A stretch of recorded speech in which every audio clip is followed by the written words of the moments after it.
Ողջույն Օրագիր Նյուզի սիրելի հետևորդներ, եթերում ըստեյությանն է, մեր տաղավարում այսօր հյուրընկալել ենք ազգային ժողովրդավարական բևեռի խորհրդի անդամ Ժիրայր Սեֆիլյանին։ Բարեցես պարոն Սեֆիլյան, շնորհակալ ենք հրավեր ընդունելու համար։ Սիրով։ Պարոն Սեֆիլյան, նախորդին հրապարակվեցին Արցախի հակամարտության վերաբերյալ բանակցային փաստաթղթերը, հրապարակվել էր նաև մի հոդված, որը խոսում էր այն մասին, որտեղ բանակցությունները ընթացել են Մեղրին Արցախով փոխանակելու շուրջ։ Այն ժամանակ դուք միացել եք Աշոտ Մանուչարյանին, ով դեմ էր Մեղրին Արցախով փոխանակելու հարցին, ինչու անջատվեցիք նրանից եւ ձեր կարծիքով ինչու Աշոտ Մանուչարյանն հիմա կռիվ չի տալիս որևէ բանի համար։ Ինչպես եմ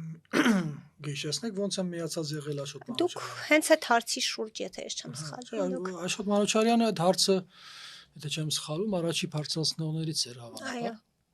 Մենք իրենից ենք շատ բան իմացել։ Հետո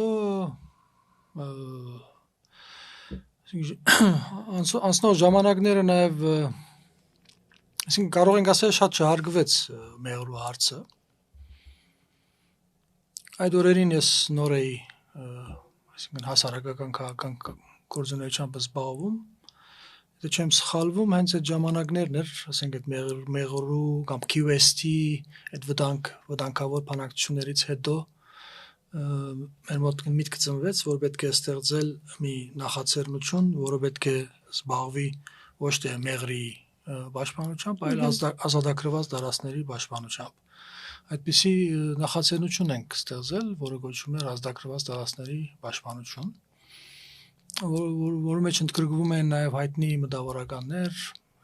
Սիլվա Գաբուտիկյան, Ռաֆայել Ղազարյան, Լենսեր, Մուրադյան Սարգիս եւ շատեր։ Բարեբախտաբար այդ դարեց մարդիկ այդ ժամանակ հոգով երիտասարդ էին եւ պատրաստ էին ինչով կարող էին օգնեին, որ կանխվեր տարածքների հանցնումը, այսպես ասած, որտեղ QST գլխավոր վտանգը դա էր։ Եվ հարցը որն էր։ Ինչու անջատվեցիք։ Ես փաստորեն պատասխանեցի հարցին, ասելով որ դենց միացում տեղի ունեցավ, որ անջատում տեղ ունենա, պարզապես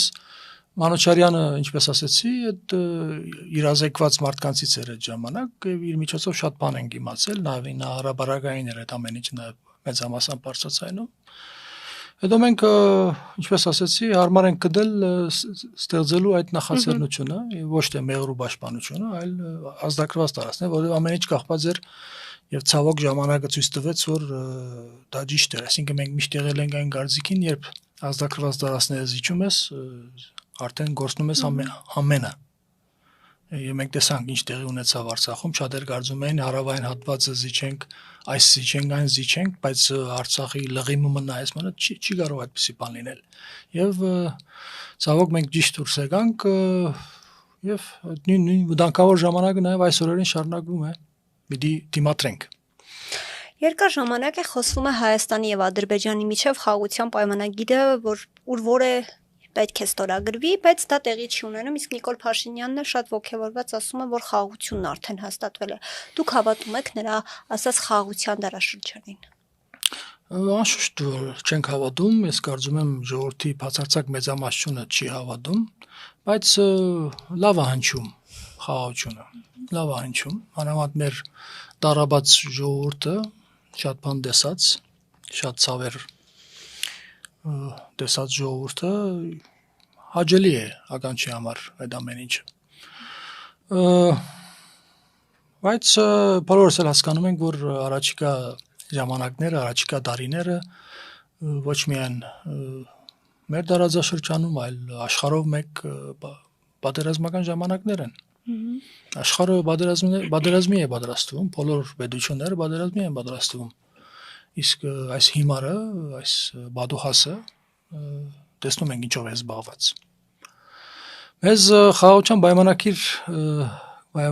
պայմանագիր պետք չի, մեզ զինադադար պետք է, բայց խաղաղության պայմանագիր պետք չի։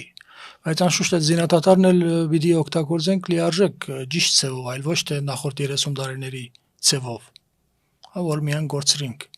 Հակառակորդը թշնամին պատրաստվեց, նախապատրաստվեց եւ վերջում իր գործը արեց։ իսկ մենք ոչինչ բան չարեցինք 30 տարվա ընթացքում։ Հագարակը թույլ չդվեցին տարբեր կենտրոններից, որ Հայաստանում պետություն կայանա եւ իրենց գործակալների, իրենց ենթականների միջոցով։ Այսօր այդ նույն այսպես ասած դավաճանները հելել են իրար հետ ինչ որ բանավեճերի մեջ են, փորձում են արտարանալ ասելով որ չէ մենք ենք ճիշտը, մյուս ասում է չէ մենք ենք ճիշտը, կամ նույն այսօրերին խոսում է հաջող եմ լսում ես 2-3 օրերի ընթացքում Պրև 19 թվականի Միսկի խմբի առաջարկությանը, եթե Երևանը օրին համաձայնած լիներ, պատերազմ չէր լինի։ Շատ անհեթեթ միտք։ Այսինքն, եթե վերադառնանք նախորդող տասնամյակներին, որի ընթացքում մի քանի առաջարկություններ են եղել, եւ կողմերը չեն ընդունել այդ առաջարկությունները, պատերազմ է եղել, չի եղել։ Պատերազմները լինում են այլ դրամապանությամբ, այլ պատճառներով, այլ որոշում առնող կենտրոններում որոշվելով պատերազմները վերջիվերջո նաև դեղի են ունենում, երբ որ դվյալ հագամարտող կողմերի բալանսը խախտվում է, ընդգծված ձևով խախտվում է, ամեն իմաստով, ոչ միայն ռազմական։ Խնդրեմ 30 տարի մենք ամեն ինչ արեցինք, որ թշնամին ամեն ինչով կերակայի մեզ բոլոր ոլորտներում եւ բարձ է որ ամեն ինչից հետո պատերազմ է լինելու։ Պարոն Սեֆիլյան, օգոստոսի 7-ին Վաշինգտոնում ԱՄՆ միջնորդությամբ Հայաստանի եւ Ադրբեջանի միջև ստորագրվեց Վաշինգտոնյան հռչակագիրը, որով Ադրբեջանին ճանապարհ է տրվելու, որը կոչվելու է Թրամփի ուղի։ Ինչպես եք վերաբերում թրիփին, դա միջանցք է թե սահմանների ապաշրջափակում։ Կարծում եմ ոչ նա, քաղաքական իմաստով։ Եթե մենք հիշենք այս տարվա սկիզբ հունվար, մարտ, ապրիլ ամիսներին, մանավանդ առաջին 3 ամիսները եթե հիշենք, կնկատենք, որ թշնամի կողմը այդ միջանցքի հարցը նորից բարձրացրել էր եւ արդեն ռազմաշունչ, այսպես ասած, հրետորաբանությամբ կարծես նախապատրաստվում էին այդ խնդիրը լուծել ռազմական ուժով եւ առաջնահերթորեն կարծում եմ Միացյալ Նահանգների միջամտությունը թրիփով կանխելն էր թուրքական կողմի ռազմական ագրեսիան։ Թուրքական կողմ ասելով եւ ադրբեջանական եւ թուրքական, որովհետեւ երկուսի ցանկությունն է։ Եվ երբ խոսում ենք թշնամու ցանկության մասին, թշնամի բանջածը միջանցք է։ Նրանք այսօր էլ ունեն ճանապարհ Ադրբեջանից Թուրքիա։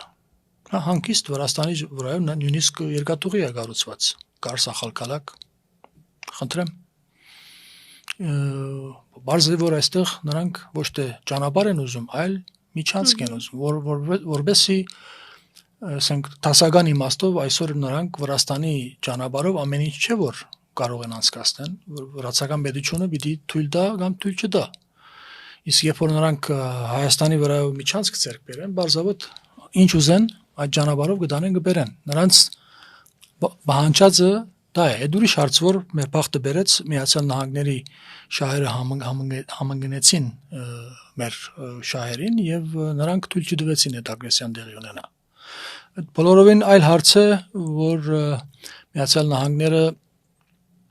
ռազմական ագրեսիայից բացի, ասենք թուրքական կողմի ցերքերը ազատ է թողել Հայաստանով զբաղվելու։ Միայն ռուսական ազդեցությունը թուլանալու նպատակով նրանք թուրքական եւ ադրբեջանական եւ թուրքական կողմի ցերքերը ազատ է թողնված, ասենք դարբեր էքսպանսիաներ իրականացնելու համար նույն այսօր օրինակ կարող ենք ասել որ Հայաստանի քաղաքական դաշտյաններ շատ լուրջ պրոթուրքական գազམ་ագերբություններ կան կամ նույն այս մեր մշակութային հարթությունը մեր նկատմամբ հարձակումը որ տեղի է ունենում մեր ինքնության հետ կապված մեր նկատմամբ հարձակումը որ տեղի է ունենում այս Նիկոլի այս բարբաճանքները որ լսում ենք, չէ՞, այդ իսկական իրական Հայաստան, չգիտեմ ինչ, Հայաստանի պատմություն, ոչ հայոց պատմություն, sense անհետեթությունները, պատահականություններ չեն, այս ամեն ինչը պլանավորված տշնամու թելատրանքն է նա իրականացնում եւ ցավալին այն է, որ Միացյալ Նահանգները եւ ամբողջ Եվրոպան համաձայն են այս ամեն ինչի միայն իքին ռուսական ազդեցության թուլացման, հերացման, որը ռազմավարական իմաստով մեզ բնականաբար մեզ ծերնդու է, բայց այս մարդավարական այս փուլը շատ վտանգավոր է։ Եվ այս վերջի մի քանի տարիները, ասենք բևերը գլխավորապես մենք որ լոբինգով զբաղվում ենք Վաշինգտոնում եւ Լոնդոնում եւ ոչ միայն Բրյուսելում եւ այլ որտեղ որ ցերկերնից հասնում է, այս խնդիրն ենք փորձում գասեցնել։ Շատ այս իմաստով շատ ցավալի վիճակ է, որ մեր տշնամու ցերկերը ազատ վիճակում են գտնվում։ Եվ այս բարդ վիճակից բնականաբար որևէ ուժ մի ուժի կամ ընդամենը մի քանի ուժի թիմագայելու խնդիր չի սա, շատ ավելի մեծ համախմբում է պետք այս ամբողջ թուրքացման վտանգը կանգնեցնելու համար։ Այստեղ ասեմ հետևյալը, որ եթե այսօր արգա է որոշում տարբեր աշխարհակահաղական կենտրոններում, որոնք զբաղվում են մեր ռեգիոնում, որտեղ կարծես թե միացայնությամբ համախոհություն է արգա, որովհետեւ մնան այս իշխանությունները, այս երևույթը պիտի չի հուսահատեցնի մեզ։ Մենք կարող ենք գտնել լուծում այդ որոշումը փեկանելու։ Եթե դեղի ունենա ներազգային մեծ համախմբում։ Պարոն Սեֆիլյան, մոտենում են 26-ի խորհրդանական ընտրությունները, քաղաքական դաշտում արդեն այսպես ակտիվ վերադասավորումներ են տեղի ունենում, համագործակցության հեռանկարներ քննարկում եք այս պահին եւ ում հետ է հնարավոր համարում դուք ԱԺԲ-ն համագործակցությունը։ Նախ ասեմ, որ բևերը այս օրերին ուրեմն մեր թիրքավորումը մրցակցային բոլորովին մրցակցային դրամատրություններ չունենք։ Մենք այդպես ենք թիրքավորված։ Շատ լավ հասկանալով, որ այժմ մրցակցելու ժամանակը չէ։ Եթե լինի մրցակցություն դասնյակ ուժերի միջև, գոկտվի միայն թշնամին, այս դեպքում գործող իշխանությունները։ Ուստի բիդի գտնվի բանացև, որ մի առայժմ ինչ որ ժամանակով այդ մրցակցությունը մեկ կողմ թողնվի, այո կան ժամանակներ, որ դասական իմաստով ընտրություններ տեղի կունենան եւ այդ ժամանակ կմրցակցենք, բայց բոլորս էլ հասկանում ենք, որ անինչ տեղի են ունենալու 26 թվականին, դա դասական ընտրություններ չեն։ Զորբայությամբ գործող ավտորիտար, ինչու՞ չէ նաեւ մերթ բռնադիրական իշխանությունը ինքը իրեն բարդացրելու է, անշուշտ դա չի նշանակում երկար մնալու է, բայց բարձ է, նրանք դեպի ուր են գնում։ Ուստի այս ամեն ինչը, այսինքն եթե այժմյա թուրքացման վտանգը չլիներ, ես կասեի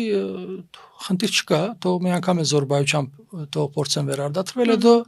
դաբալվելու են, դա դրանով չեմ կասկածում, բայց ամբողջ քանի որ ժամանակը շատ թանկ է եւ ամեն օրը մեր վրա շատ մեծ վնաս է հասցնում այդ թուրքացման գործընթացը, որ գնում է այսօր Հայաստանում, այս հանգամանքից ելնելով պետք է մեծ համախմբում տեղի ունենա։ Այսինքն այն շրջանակները, որոնք մերժում են, ըստ էության մերժում են այս իշխանություններին, պիտի թողնեն մրցակցության դրամապանությունը իրար նկատմամբ եւ պետք է հստակ այս իշխանություններին հերացնելու ջանաբարային քարտեզի շուրջ համախմբվեն, ոչ թե համախմբվեն այս կուսակցության կամ այս առաջնորդի կամ այն անհատի շուրջ, այլ հստակ այս իշխանությունից ձերբազատվելու ջանաբարային քարտեզի գաղափարի շուրջ։ Համախմբում պետք է լինի այդպես։ Եւ լայն համախմբում պետք է լինի։ Այսինքն բարձ է որ հաջող մենք ասել ենք, որ նախկին նախագահները պետք է մեկ կողմ կանգնեն, որովհետև նրանց ներկայությունը միայն խանգարում է համախմբմանը, եւ անշուշտ հասկանալի է, որ իշխանությունները պիտի փորձեն տարբեր փոքրիկ ուժեր ուժերին օգնելով ծևացնեն, որ իբր ընտրություն է տեղի ունենում, բայց երբ տեղի ունենա հիմնական համախմբումը, այդ իշխանության այդ մարդավարական հնարքները մեծ ազդեցություն չեն ունենա։ Կամ հիմա որ մենք ասում ենք նախկին նախագահները պետք է մեկ կողմ կաշվեն, բարձ է որ մեր խոսքը դեռ չի հասնում, այդ մարդիկ չեն լսում մեզ։ Ասում են դուք ով եք, որ մեզ ասեք, մենք ինչ անենք։ Բայց երբ որ որոշ համախմբում լինի եւ այդ համախմբման ամբիոնից այդ խոսքը ասվի, նրանք սկսեն լսել, եթե ոչ շատ իրենց վիճակը շատ ավելի վատ կարող է լինի։ Ոստի այսօր անհրաժեշտ է այդ համախմբումը, որի ուղղությամբ բևերը արդեն ամիսներ է ոչ միայն մտորում է, նաև քայլեր է փորձում ցերնարգել եւ այդ համախմբման այդ ներուժը մեկդեղելու հասկացողության մեջ մենք նաև նկատի ունենք Սփյուռքը, ոչ միայն Հայաստանը։ Այսօր մենք ապրում ենք ժամանակներ, որտեղ մեր ժողովրդի համար հեղինակություն չի մնացել համարյա։ Ոստի առանց հեղինակությունների այդպիսի մեծ համախմբում իրականացնել շատ դժվար է։ Բայց եւ այնպես անկարելի չէ, անհնար չէ։ Պիտի փորձել, եթե մնացած այն ուժերը, որոնք իրոք ուզում են այս թուրքացման գործընթացը կանգնեցնել, հերացնելով Փաշինյաններին, այդ մարդկանց մոտ եթե քերիշխի այն գիտակցությունը, որ այժմ մրցակցության հանգամանքը պետք է մեկ կողմ թողնենք, այդ ժամանակ լուծումը կլինի։ Մենք այդ ուղղությամբ աշխատում ենք եւ առաջիկա ժամանակներում եւս շարունակելու ենք այս տրամաբանությամբ գործել։ Դա չի նշանակում, որ բևերը ընդմիշտ երբեք մրցակցային չի լինելու։ Մենք ասում ենք, որ այդ մրցակցայնությունը պիտի դրամաբանություն ունենա, պիտի մրցակցային թաշտ լինի, որ այդ մրցակցություն տեղի ունենա։ Կամ եթե թուրքացման վտանգը վերացավ, խնդրեմ, այդ ժամանակ մրցակցենք, բայց եթե թուրքացման վտանգի օրոք մրցակցենք եւ միան օգնենք այդ իօկուտ այդ վտանգին, կարծում եմ ճիշտ չէ, մեղմ ասած։ Ձեր խոսքում նշեցիք, որ նախկին նախագահները պետք է մի կողմ քաշվեն։ Այսինքն հանուն Հայաստանի ապագայի չեք միանա Ռոբերտ Քոչարյանին, օրինակ եթե ընտրություններում այնպես իրավիճակ ստեղծվի, որ վարչապետ պիտի դառնա կամ Նիկոլ Փաշինյանը դրանից բխող հետևանքներով կամ Ռոբերտ Քոչարյանը։ Ուրեմն եթե համախմբում տեղի չունենա, Փաշինյանի հերացում հնարավոր չի։ Քոչարյանների ներկայությամբ համախմբում հնարավոր չի։ Ոստի նախ եւ առաջ պետք է Քոչարյանները եւ նախկին նախագահները պետք է կողմ կաշվեն։ Այստեղ մեկ կողմ ենք տոնում, հա, շատ այսպես ասած պրագմատիկ ենք մոդելում, առանց էմոցիայի, առանց հիշելու անցյալը, ինչու գնահատականներ տալու, հանգիստ ասում ենք, որ սա փաստ է, այս դարիները 21 թվականից սկսյալ մենք այդ ամեն ինչը բարձրացնում ենք։ Նրանք ասացի, հիմա այս մեր ասելը խոսքը դեռ չի հասնում, խոսքը դեռ կհասնի որոշ, չեմ ասում լայն համախմբում, որոշ համախմբում երբ տեղի ունենա, նրանք սկսեն լսել, որից հետո արդեն մեծ համախմբումը, այսինքն երբ որ նրանք ասպարեզից հերանան, դրանից հետո մեծ համախմբում տեղի կունենա։ Նրանց ներկայությունը միայն խանգարում է համախմբմանը։ Եթե Փաշինյանին այնուամենայնիվ չհաջողվի հեռացնել, ազգային ժողովում դուք ձեզ պատկերացնում եք որպես ընդդիմություն եւ այդ դեպքում ինչ կարող եք անել, որ այս խորհրդարանական ընդդիմությունը չի անում կամ չի կարող անել։ Ազգային ժողովում մեր նմանների, մեր նման ուժերի ներկայությունն իսկ դա նշանակում է, որ ուրեմն Փաշինյանները արդեն հեռացած են։ Հնարավոր չի Փաշինյանների օրոք մեր նման ուժի խորհրդանի մուտք, նրանք ամեն ինչ անելու են, որ դա տեղի չունենա։ Բայց կյանքը լի է անակնկալներով եւ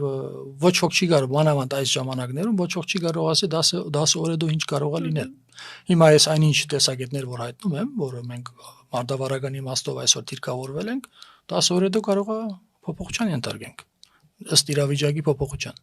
Եվ այնուամենայնիվ եթե շատ կարևոր է, այսինքն ապողջ խնդիրը այն է, որ Փաշինյանի հնարավոր է ընդրությունների միջոցով կամ միջև ընդրությունները հերացում, եթե իրավիճակ փոխվի։ Այդ իրավիճակի փոփոխությունը ունի երկու երես։ Մեկը արտաքին աշխարհակահական զարգացումների պատճառով կարող է լինել։ Մյուսը նաև մեր ներազգային ջիքի շնորհիվ կարող է լինել։ Այսինքն այնպես չէ, որ պետք է ցերկենից զալած նստենք, սպասենք աշխարհակական ինչ որ զարգացումներ լինին, որի արդյունքում հուրա ուրեմն եկան մեր ժամանակները եւ անցան առաջ։ Այդպես չի։ Հենց քիչ առաջվա իմ ասած ինչի մասին որ խոսում էի, այդ մրցակցության դրամապանությունը պետք է մեկ կողմ տոնել, մեծ համախմբման ուղղությամբ պետք է աշխատանք տանել, հենց այդ ներազգային ջիկն է, որը ինքը կարող է իրավիճակ փոխի։ Եվ ինչպես ասացի, եթե այժմ արգա է համախոհություն դարբեր աշխարհակական կենտրոնների, որ պետք է մնա այս իշխանությունները, մենք մեր այդ համախմբմամբ կարող ենք փեգանել դա։ Ես վստահեցնում եմ ձեզ։ Այսինքն նույն Միացյալ Նահանգներում եթե այսօր որոշում կա, քանի որ դակավին ռուսական ազդեցությունը թուլացած չի Հայաստանում պետք եղած չափով, ուրեմն թող մնան այս իշխանությունները, բայց երբ որ իրենք տեսնեն կետնի վրա ինչպիսի ազգային զարթոնք է տեղի ունենում, այդ ժամանակ այդ մարդիկ շատ հանգիստ կվերանային իրենց որոշումը եւ այնպես չէ որ Փաշինյանի գոլներին նրանք սիրահարված են, այդպես չի։ Եվ այնուամենայնիվ դուք էլ նշեցիք, որ անակնկալներով լի է կյանքը, եթե իմ նկարագրած իրավիճակը լինի, դուք լինեք Փաշինյանի հետ ընդդիմություն արժեում, ինչ եք պատրաստվում։ Դա հնարավոր չի, Փաշինյանները պետք է պատասխան տան, եւ ոչ միայն Փաշինյանները պետք է պատասխան տան։ Նրանք դավաճանել են մեր ժողովրդին, մեր հայրենիքին։ Նրանք պետք է օրենքի առաջ պատասխան տան։ Ինչի մասին է խոսքը։ Ձեր առաջին ձերբակալությունը։ Ես մի բան ձեզ ուզեմ հիշեցնել, որ 20 թվականի հայտնի Խայդարակ նոյեմբերի 9-ի հայտարարությունից հետո մենք որևէ ցավի չենք առնչվել գործող Թավաջան իշխանությունների հետ, որովհետև դեղի ունեցել Թավաջանություն, այստեղ դասական ինչ որ վիճակ չկա անտիմություն իշխանություն, դա չի խնդիրը։ Հավանում ենք այս մարդուն կամ չենք հավանում։ Եվ եթե հիշում եք, հաջորդող ամիսներին գործող Թավաջան իշխանությունները փորձել են արտախորհրդարանական ինչ որ սեղան ձևավորել, մեզ եւս հրավիրել են, մենք մերժել ենք։ Մենք հրաժարում ենք այսինքն այդ մարդու հետ որևէ ճանապարհ գնալ։ Կա կարելի է նստել այդ մարդու հետ սեղանի շուրջ մի օրակարգով։ Ինչպես է սերանալու։ Ուրիշ օրակարգ չկա։ Պարոն Սեֆիլյան, ձեր առաջին ձերբակալության ժամանակ, որը երկրորդ նախագահ Ռոբերտ Քոչարյանի օրոք էր, դուք Ռալֆ Իրիկյանի հետ էիք։ Հիմա ինչ հարաբերություններ ունեք նրա հետ, պահպանում եք։ Հետաքրքիր է, ինչպիսի հուշերի մեջ ընկանք։ Ինչու հիշեցինք հանգարց։ Հետաքրքիր է, պահպանում են ձեր հարաբերությունները կամ ինչ չափով են պահպանում։ Մենք Բեյրութում նույն թաղամասերում ենք մեծացել։ Բադանի ժամանակ դասընկերներ ենք եղել։ Այստեղ էլ շատ հազվադեպ է այդ ժամանակ էլ որ նա նոր էր գործով եկել Հայաստան, Արցախ։ Շատ, այսինքն դենց աշխույժ շփումներ չենք ունեցել, բայց երբ պատահել ենք, հիշել ենք, որ հին ընկերներ ենք։ Փոփոխություն չկա։ Եվ պարոն Սեֆիլյան, 2016 թվականին ՊՊԾ գնդի գրավումը դուք հիմնավորում եք այն հանգամանքով, որ Սերժ Սարգսյանը պատրաստվում է տարածքներ հանձնել եւ այդ ծայրահեղ քայլին դիմել եք դա թույլ չտալու համար։ 2020 թվականին հանձնվեց Արցախի 3 քառորդը, 23-ին հայկական մնացած փոքր հատվածը Հայաստանից օկուպացված է ավելի քան 240 կիլոմետր տարածք եւ օրակարգում է այսպես ասած անկլավների հարցը։ Ինչու հիմա դուք կամ մեկ ուրիշը գնդեր չեք գրավում, երբ մենք համեմատ ավելի ծանր իրավիճակում ենք, քան օրինակ 2016-ին։ Ամեն ժամանակ ունի իր հագազդեցության ծևերը, միջոցները, այնպես չէ, որ միշտ նույն բանը անելով կարող ես լուրջ արդյունքի հասնել։ Մեր Բայկարի մեջ մնալը ինքը արդեն ես կարող եմ ասել, որ արդյունք է, թե եւ մեր բայկարից դուրս չգալը թշնամուն շատ մտահոգում է եւ այս տարիների ընթացքում խնդիր է տրված եղել, որ բևերի նման ուժ բեք չլինի։ Եվ բադական չէ, որ այսօր մեր ընկերների մի մասը փանդում են գտնվում։ Շատ հայտնի պատճառներով քաղաքական դաշտում չեն հիշում։ Այսօր քաղաքապետարյաններից են խոսում,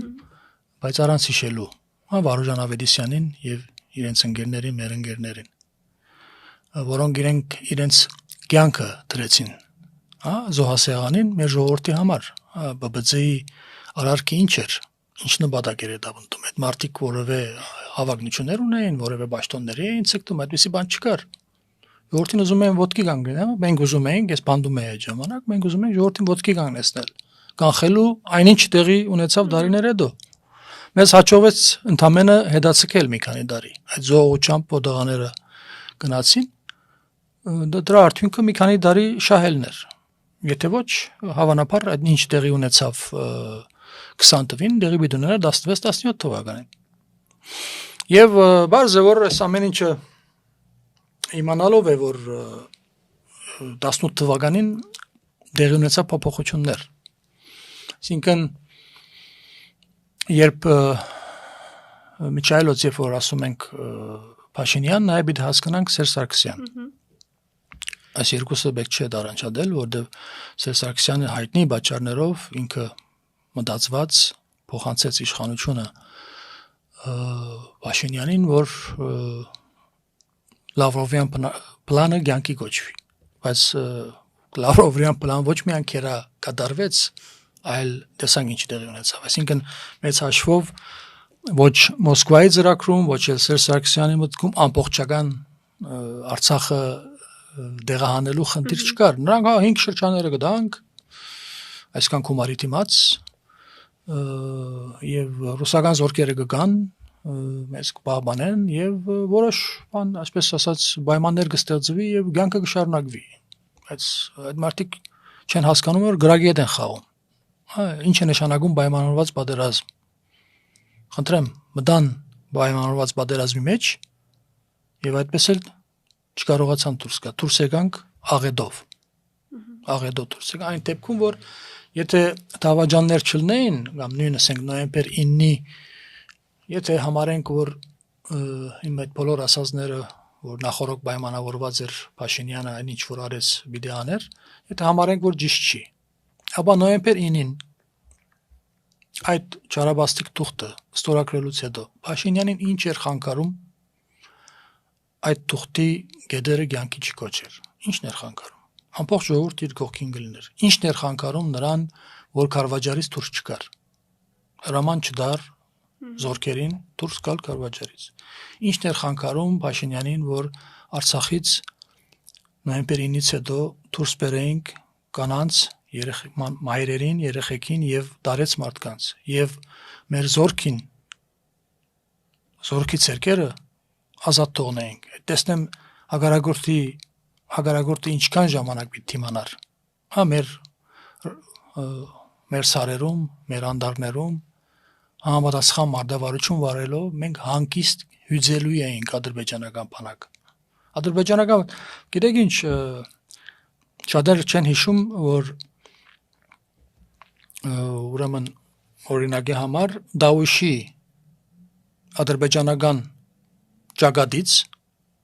ադրբեջանական զորքերը 44 օրերին դուրս էր բերված, ամբողջությամբ ուղարկվել էին դեպի Արցախյան ճակատ։ Նրանց փոխարեն ոստիկաններ էին կանգնած։ Իսկ մասին գիտեն, շատեր չգիտեն։ Այսինքն իրենց վիճակը այդքան լավ չէր, որ իրենք մոբիլիզացրել էին ինչ ունեին։ Իսկ մենք համապատասխան մարդավարության դիմելով հանգիստ նրանց գյուծենք, հետո մենք նրանց կապիտուլացիայի ենթարկենք։ Այդ հնարավորություն ունեցել, ինչքան էլ որ այսպես ասած զինվազության հարաբերակցությունը անգամներով նրանք շատ ավելին էին, այո, օդում կերակայությունը եւ այլն, բայց այնպես չէ, որ այդ անօտաչուների անգամ շուտ իր ազդեցությունը մեծ ունեցավ, բայց նաեւ շատ ավելի խոճապի մատնվեցինք այդ ամենի։ Այնպես չէ, որ նրանք անսահման կամիկազեներ ունեին, այդպես չի, կամ անսահման ճշգրիտ հարվածող հրթիռներ ունեին, այդպես չի։ Այդ շատ շուտ սպառվում էր արդեն։ Ինչ ասենք, ուզեմ ասել, որ ամբողջ ցավը այն է, որ նոր չէ, որ մեծ հաշվով մեր երկրի ղեկը դավաճանների կամ օդարի կողմից ենթարկվող մարդկանց կողմից է կառավարվել, նոր չէ։ Եվ Մեծ հաշվով եթե փորձենք իմաստավորել այս աղետը դե ինչու դեղի ունեցավ, դա գլխավորապես կարող ենք ասել մեր համառությունը շարունակել Մոսկվաների ծառայելը, հա, այդ Ստեփանագերդում, Երևանում մի քանի դասնամյակ ձևավորված ճագերդավոր էլիտայի նրանց բանը հիշում ենք, չէ, Բաշտամունքը Գենտրոնի նկատմամբ։ Մենք այս ամեն ինչի մեջ ենք, որովհետև դակավին բեդություն չենք, սա բեդություն չէ, սա չբեդություն է։ Բայց սակայն մեզ հնարավորություն է դրված ունենալու մեր սեփական բեդությունը, ինքնիշխան բեդությունը, սակայն դակավին այսօր մեր բարակդվածության պատճառով, մեր անլրճության պատճառով դակավին չենք կարողանում այդ բեդությունը ստեղծել։ Այսինքն համախմբումն է, ինչպես էր ավելի վաղ խոսքում Չէ, նշեցի։ ուրեմն անշուշտ փուլերով պիտի հասնենք այդ նպատակին, բայց այսօր առաջնահերթը այս թուրքացման գործընթացը կանգնեցնելն է։ Հա, ես հիմա երբ որ թուրքացում ասում եմ, իմ մտքովս անցնում է մեր arczepiskoposները, որոնք փանդում են։ Սա բադահական չէ։ Ասենք նույն Փակրատ սրբազանները ինչու համար էին, հա, փողոց դուրս եկել։ Հիշում եք այդ մարդու խոսույթը մարդիկ հիշում են, չէ, ինչի վրա էր շեշտում, ինչի թեմեր, ինչ վտանգ էին կանխատեսում, այդ ուրիշ հարց է, ինչ պատճառներով հաջողություն չեղավ, այդ ուրիշ թեմա է։ Եվ նախ եւ առաջ այս թուրքացումը պիտի կանխվի, ինչպես ասեցի, այն բոլորի կողմից, որոնք ուզում են կանխել։ Ինչ է նշանակում մի 20 ուժ ուզում է կանխել, բայց 20-ն էլ առանցին ուզում են մրցակցեն։ Սա անհետեթություն է սա։ Եվ հիշելով նաև, ասենք, եւ մեր դղաներին, եւ arczepiskoposներին, հա, ասենք մեր դղաների դեպքում հասկանում ենք, ապստամբներ են, նրանք իրենց աչքը վերցրել են ամեն ինչ, ասենք գրիվ մեր համար դա շարունակվում է, գրիվի մեջ են փանդում, թե փանդից դուրս, բայց ով կպատկերացներ arczepiskoposներին իրենց այդ բարձր մեր համար կապ չունի մարդ հավատացյալ է հավատացյալ չի հայության մոտ հիշողությամբ, հա, ինքնությամբ մեծ հարկանք կա եկեղեցականի նկատմամբ arczepiskoposներին փանդարգելով նրանց չէ որ նսեմացնում են կամ բաժում են մեզ են նսեմացնում եւ ես որ խոսում եի քիչ առաջ փածաթողնված թուրքական կողմի ազատ գործունեությունը Հայաստանում նաև ուղղություններից մեկը մեզ նվաստացնելն է 20 թվականի նոյեմբեր 9-ից սկսյալ մենք ամեն օր նվաստացման ընթացքի մեջ ենք ամենակարևորն է երբ որ մարդ արդեն չի ունենում արժանապատվություն դրանից հետո այդ համախումբի հետ ինչպես խմորն է այդպես կարող ես վարվել դակավին մենք չենք արժանապատվությունից զրկվել հենց դրա վրա է այսօր այդ աշխատանքը դարվում այսինքն այստեղ ավելի շատ հոգեբանական հարթությունում է հոգևոր հարթությունում է գնում նաև գրիվը հա դեղեկութային հայտնի տասական պատերազմները վայրում նաև շատ լուրջ հոգևոր հարթությունում դեղի ունենում այսօր գրիվ նույն այսօր եկեղեցու վրա հարձակումը եկեղեցու բան չի բարեփոխումների գործընթաց չի սա դեպի մասնատում է դանում շատ բոլորս էլ հասկանում ենք որ եկեղեցին ունի որպես հաստատություն ունի խնդիրներ բարեփոխման ավելին ես կասեի արմատական փոփոխությունների խնդիր ունի բայց դա ոչ թե թուրքայենտակա իշխանությունների օրոք եկեք նախ թուրքայենտակա իշխանություններից ցերպազատվենք հետո խնդրեմ անկից թողնենք այդ հաստատությունը իր ուժերով ինչ չէ նաև ազգային իշխանությունները ստեղծեն այնպիսի պայմաններ որ այդ փոփոխությունը դեղի ունենա ինչ է այսօր ինչ ասենք ուրիշ հարց չի մնացել հա որ այսինչ մարդը գուսագրոնությունը այսինչ հոգևորականը գերականը խախտել է գուսագրոնությունը թե չէ ինչ կարևոր խախտել է թե չէ այսօր մեր առաջ ինչպիսի զարացած խնդիրներ կան ինչ կարևոր հա երկրորդական չէ երրորդական չէ 10-րդական է դա ժողովուրդ ջան անհետեթություն է սա Էլ չեմ ասում նրանք իրենց բարեփոխումները ուզում են մի ասենք խախտողի հերացնեն ուրիշ խախտողով էլ չեմ ուզում այդ դաշտ մտնել անհետ վիճակել այնտեղ է անշուշտ էս շատ դահաճ էս գործընթացների մեջ ինչու՞ չէ նաև ես նաև տեսնում եմ որոշ մակրման ընթացք անկախ մեզնից, մենք երբեք չէինք ուզենա, չէ՞, այսպեսի մասնադում լիներ, ինչ որ arczepiskopos-ներ մի բան են ասում, ուրիշներ ուրիշ բան են ասում, բայց կա ինքնամակրման գործընթաց ես տեսնում եմ, սակայն այս գործընթացի ավարտը պիտի չի թողել այս իշխանության օրոք, օր առաջ պետք է ձերբազատվել այս իշխանություններից։ Շնորհակալ եմ, պարոն Սեֆիլյան։ Շնորհակալ։ Տաղավարում զրուցեցինք ազգային ժողովրդավարական բևեռի խորհրդի անդամ Ժիրայր Սեֆիլյանի հետ։ Կհանդիպենք։